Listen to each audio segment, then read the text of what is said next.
अच्छा, अब आ जाते हैं फोर्थ जादूगरी technique for writing a sales page. ठीक है, क्या है फोर्थ टेक्निक? फोर्थ टेक्निक का नाम है लीड कॉपी। लीड का नाम तो आपने बहुत सुना होगा, बहुत बार मार्केटिंग में आप सुनते होंगे। फेसबुक एड्स अगर आप रन करें तो उसमें लीड जनरेशन होता है। आप ईमेल मार्केटिंग करते हैं, लीड्स होता है। ये कोई भी आप मार्केटिंग कर रहे हैं, चाहे वो इवन आप एक सोशल मीडिया पोस्ट बना रहे हैं, लीड्स को फोकस करना है, लोगों को लाना है। ठीक है, व्हाट्सएप नंबर लेने, ईमेल लेने। ठीक है, तो लीड के नाम से आप बहुत फोकस होंगे। अब आ जाते हैं लीड का मकसद क्या होता है सेल्स लेटर में, सेल्स कॉपी में, सेल्स पेज में। This is the beginning of body of sales page. ठीक है, लीड कॉपी जो होती है वो इस beginning of the body of sales page, ये याद रखें। Now this is this is this can be start, ये स्टार्ट हो सकता है, it can be start with dear friend. ठीक है, डियर फ्रेंड से भी आप स्टार्ट कर सकते हैं। It can B one para, या अगर डियर फ्रेंड से ना करें और डियर फ्रेंड के बाद आप एक वन पैरा लिख सकते हैं, टू पैरा लिख सकते हैं। It can be if and then statement, आप इफ एंड देन स्टेटमेंट भी यूज कर सकते हैं।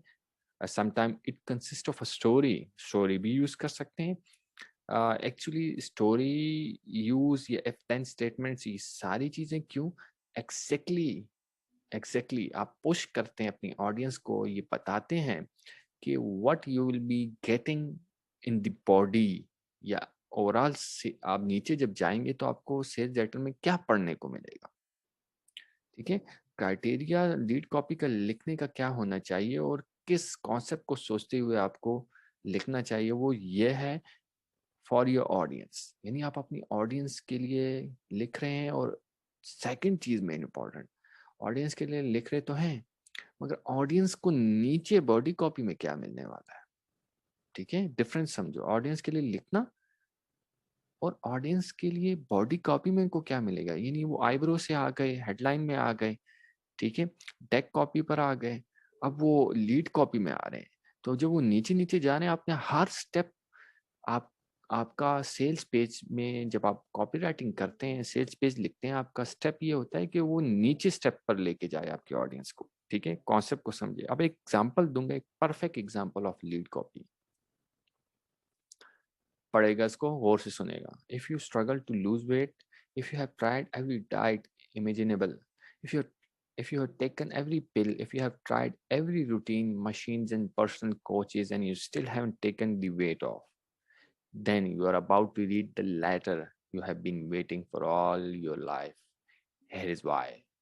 ठीक है, अब अगर मैं इसको पढ़ूंगा तो मुझे एग्जैक्ट पता लग जाएगा कि मेरी इस सेल्स पेज की बॉडी में क्या होगा, मुझे क्या मिलने वाला है और मैं क्या चाह रहा हूँ। ठीक है, ये आप अपनी ऑडियंस को देखें, बताया जा रहा है कि भाई आप नीचे जाओ, आपको ये चीजें मिलेंगी। तो कॉन्सेप्ट जो मैंने पहले आपको बताया था, समझ आ रही है क्या? कि आपने लिखना है अपनी ऑडियंस को सोचते हुए कि उनको क्या मिलने वाला है नीचे बॉडी कॉपी में।